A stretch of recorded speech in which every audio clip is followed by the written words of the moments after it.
Hi, Jules. Thank you for Hi. joining me today. No, my pleasure. Thanks very much for having me, Nick. That's all right. So I thought today what would be quite great to talk about is so you run a tourism company and a touring Yes. company around the southwest. And from what we've chatted about previously, we've kind of spoke about how you use narrative when you're building up your tours, and kind Yeah. of quite interested to see the parallels between what you do Sure. and then what the sort of thing that I kind of do within theatre, and how actually you wouldn't think they link, but actually I think they do definitely. Yeah. No, and actually, I'm glad you mentioned that, because I absolutely do, and it's a really interesting. I came into I run a tour company which it takes people from Bath into the local area to share what for me that makes our countryside and our history and so on magical. And from the very beginning, I came in from outside of that industry. As I was a teacher, a history politics teacher, who also happened to have a bit of acting background and performing background as well.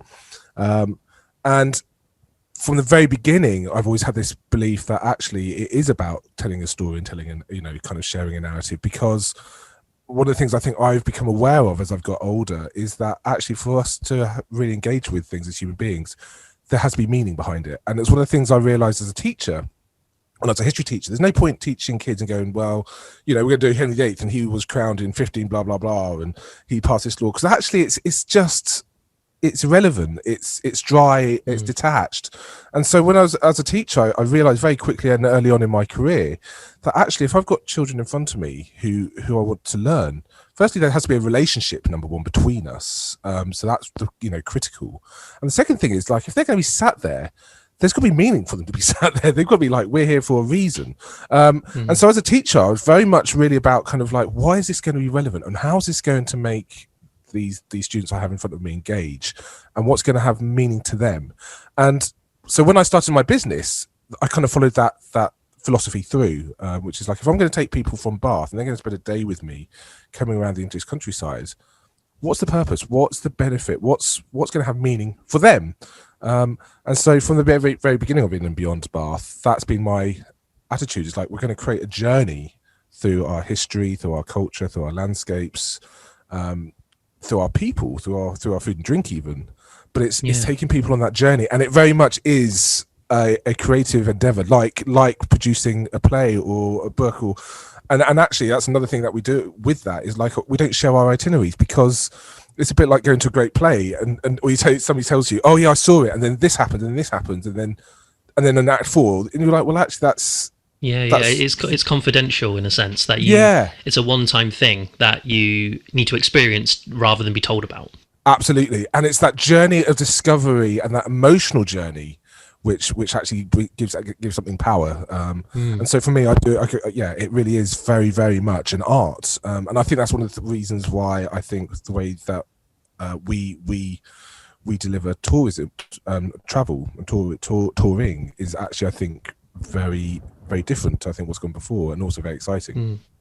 Yeah, because there's quite a lot of there's been quite a lot of shows that particularly do walkabout kind of shows where you either choose your own direction as an audience member of what sort of character you want to follow. So Punch Drunk is a company that take over warehouses, and they did a show of Macbeth, and you can follow Lady Macbeth into wherever you want, or you can stick in the bar, and you kind of have that freedom. And there's definitely a parallel between that and the stuff that you do, that I'm assuming there's a dialogue between the people that are experiencing the tour and then yourself, and what sort of thing they might be particularly interested in a particular point of time within history that relates to the tour that you're going on, and you might slightly adapt to what they're wanting. I'm assuming that's something. Absolutely, and that's funny. That's a really great way of describing it. Because we create itineraries, and in that itinerary, I'm always looking for different focal points, and I kind of we have like major focal points, major narrative points, I call them, and more minor ones. But the whole way it's designed is that each moment and experience, it's a bit like an act in a way, and you have the kind of key pieces, but actually everything else is really subtly focused on the guest experience. And so, for example, our tours are designed to kind of adapt very subtly. So actually, it's not obvious, it's not overt. We're not like, well, actually, we're now going to change this today and go over here because you like this or that. It's just that whole and again, this to me is actually also about being a great service provider, actually. These people here, I think they've got real interest in medieval history. So we're just going to slowly, I'm going to pull out some of the kind of things that I think they're going to engage them about this tour. And there's other things I might talk about on this tour, which might be like industrial related or might be about food or whatever. But actually, it's just not relevant today. So we're going to adapt that. Or this section over here, we're going to just shorten that slightly because it's not their primary interest. Yeah, and I suppose that's why then someone can't kind of pass on what their version of the tour was, because it's unique to them. Yes. And that's again is another parallel between that and theatre.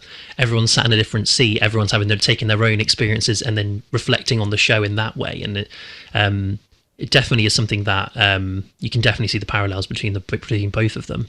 Yes, absolutely, and this is what I love about theatre as well, is that there's that immediacy. And again, I'm a huge theatre lover, both, and I've enjoyed acting and performing on stage, but also being on the other side in the audience, and that relationship between both the performers and the audience is so critical. And actually, it does change every single time. That's a lovely thing about live performance, is that relationship is what makes the magic happen. Yeah. Very often, and that's very much I think what happens on our tours, and it's an amazing privilege to be part of that, actually, because when I started, this is how I think this should, this is what my intuition says I want to do and how I want to do it, and I certainly started my business going I want to do it the way that I want to, but it's been a lovely thing to see that actually people have really engaged with that and come back and go, this is really special and magical. And what's also amazing, which I think is true again of the performing arts, is if you try and look at these things in an abstract way and try and take parts, it's the performance or whatever it is, bit by bit, by looking at maybe the words or the structure or the timings, you actually miss the essence.